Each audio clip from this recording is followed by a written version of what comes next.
Fernando Almeida Santos, o bastonário da Ordem dos Engenheiros, é convidado desta edição da noite. Sr. Engenheiro, muito boa noite. Seja muito bem-vindo.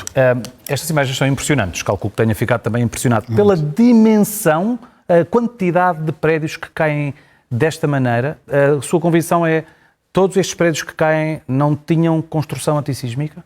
Poderiam ter, mas a intensidade foi de tal forma forte e conjugado com a imprevisibilidade destes fenómenos naturais que o impacto, neste caso, foi incontrolável. Ou seja, por mais que se faça, eu admito que a engenharia moderna tem sistemas antissísmicos para as novas construções. Admito que a maior parte destas construções nestas cidades sejam anteriores ao final do século XX. E, sob esse ponto de vista, aquilo que nós sabemos hoje, e dentro daquilo que é a tecnologia, não é o que sabíamos há muitos anos, ou há bastantes anos. E, sob esse ponto de vista, muito edificado ainda não tem, aliás, como em qualquer parte do mundo, preceitos que assegurem resistências sísmicas adequadas. Mas o avanço do conhecimento nos últimos 20, 25 anos foi assim tão grande em matéria de construção antissísmica? Não necessariamente. O que foi o grande avanço foi também, porque há sempre tecnologias novas que vão melhorando aquilo que é o conhecimento da engenharia. Por exemplo? Por exemplo, o facto de haver técnicas de rótulas, de borrachas, entre aspas, de flexibilidades naquilo que são as estruturas edificadas que permitem que haja uma maior resistência aos sismos nas construções modernas. O tipo de betão que é usado, se usar betão ou estrutura metálica, na estrutura metálica, no fundo, o projeto em si, a concepção do edifício, e principalmente em zonas sísmicas, começa a ter uma imposição que ao longo da história não foi tendo, e o edificado é muito anterior a estas imposições. Era isso que eu ia dizer, é que para além da capacidade da engenharia, há também as imposições legais. Em Portugal, e particularmente no sul de Portugal, existe um coeficiente de sismicidade aplicado aos projetos que permite uma defesa muitíssimo mais intensa que, por exemplo, no norte do país, porque o sul do país é uma zona muito sísmica, comparativamente ao norte do país, ou pelo menos mais, portanto há sempre esse coeficiente de segurança. E depois há zonas no globo, aqui nesta zona da Turquia / Síria, nomeadamente na Turquia, com estas placas tectónicas, que é claramente uma zona muito vulnerável e que em muitas circunstâncias, e a engenharia turca, atenção, é boa, já estão a ser aplicadas essas imposições legais. A questão é, entre aquilo que é o conhecimento e aquilo que é a imposição legal da aplicação, muitas vezes vai uma grande diferença. Então é aquilo que se passa.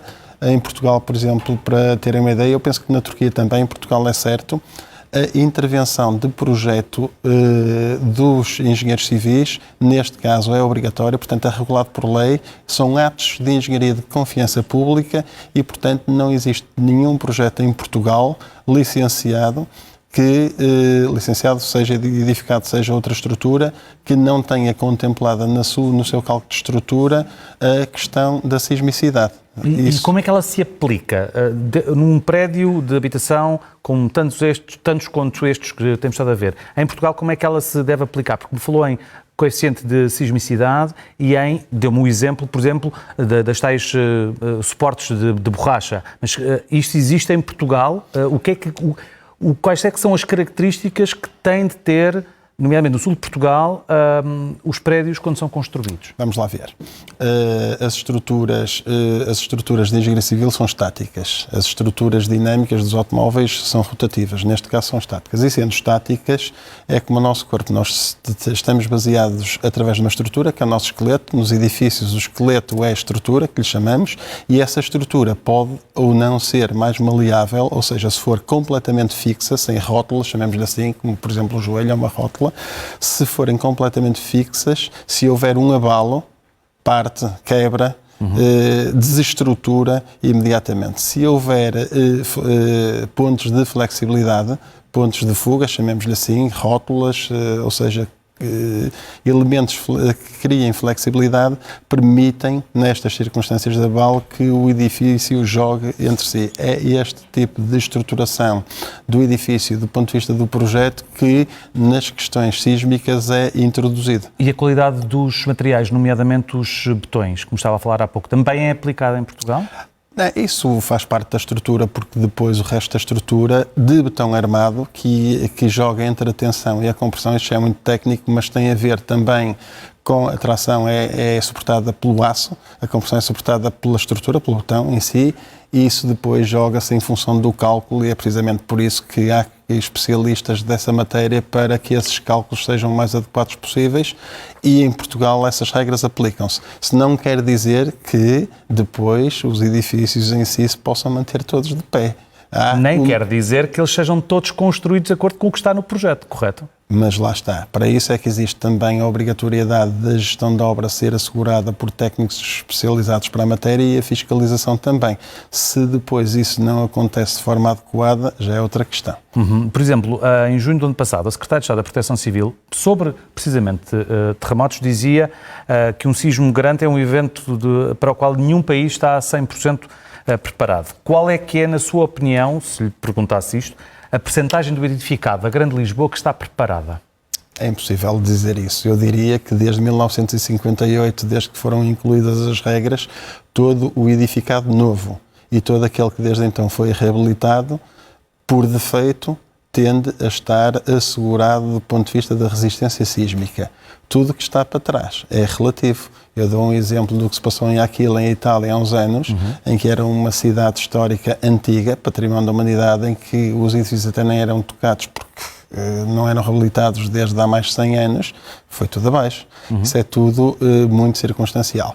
Se me perguntar de outra maneira, se em Lisboa ou em Portugal, num sismo desta magnitude, acontecerão danos substanciais, admito que sim. Se me perguntar se desde meados do século passado para a frente isto tem sido muito bem acautelado, também lhe digo que sim. E há a possibilidade, e é preciso haver manutenção no edificado construído antissismos, ou não? Dos materiais, sim, porque como nós próprios, usando outra vez a analogia do corpo humano, como nós vamos tendo fadiga muscular, os edifícios também têm fadiga de materiais. Naturalmente que se houver fadiga de material deve haver intervenção, se houver desgaste deve haver intervenção, mas há coisas que têm a ver com as patologias da construção que a miúdo se vão fazendo. Normalmente só se fazem quando há reabilitação estruturante do edifício, não é estrutural, estruturante, ou seja, no seu todo, e aí há imposições legais que também obrigam a uma análise sísmica do edifício, tenha tido anteriormente ou não tenha, mas muitas vezes deixa-se andar. E por falar em deixar andar, há uma grande diferença em termos de valores pagos por um construtor entre um prédio que constrói cumprindo as regras antissísmicas e um que construa sem regras antissísmicas, e isso conduz a que possa haver, como aparentemente há na Turquia, corrupção? Aqui em Portugal há muitos anos e precisamente por essa regulação na construção, que isso praticamente não existe. Ou seja, a partir do momento que existe responsabilidade técnica inerente do projeto, ou seja, a responsabilidade técnica e a ética deontológica e criminal por um lado. Por outro lado, a quando da execução da obra, o construtor tem técnicos, é suportado por capacidade técnica e a intervenção dos engenheiros, um diretor de obra, por exemplo, tem que ser engenheiro, é obrigatório ser reconhecido profissionalmente para o efeito. E ainda por cima, no sul da Europa, não é uma prática muito comum no norte da Europa, mas no sul da Europa existe a obrigatoriedade da existência de fiscalização da obra suportada por capacidade técnica, portanto um controlo, chamemos-lhe assim, e esse tipo de situações tendem a não se passar. Ou seja, se nos anos 70, 80 havia alguns empreiteiros construtores que fugiam com o aço, fugiam com o betão, eu admito que hoje em dia isso é muito pouco provável de acontecer. Não diria mesmo que em Portugal isso, ou essa chamada corrupção indireta deixou de existir, mas é a minha convicção como bastonário da Ordem dos Engenheiros. E muitas pessoas que nos estão a ouvir, se calhar poderão discordar, porque consideram que quando constroem as casas, os materiais estão previstos de uma determinada maneira, pelo menos nos acabamentos, e depois acabam por ser outros os acabamentos que são postos. Não tenho conhecimento disso, acredito que não exista, e se existir é grave, naturalmente. Deixe-me voltar à questão do que aconteceu na Turquia, por causa da proximidade de cerca de 10 horas entre dois sismos de muito grande intensidade, 7.8 e 7.5.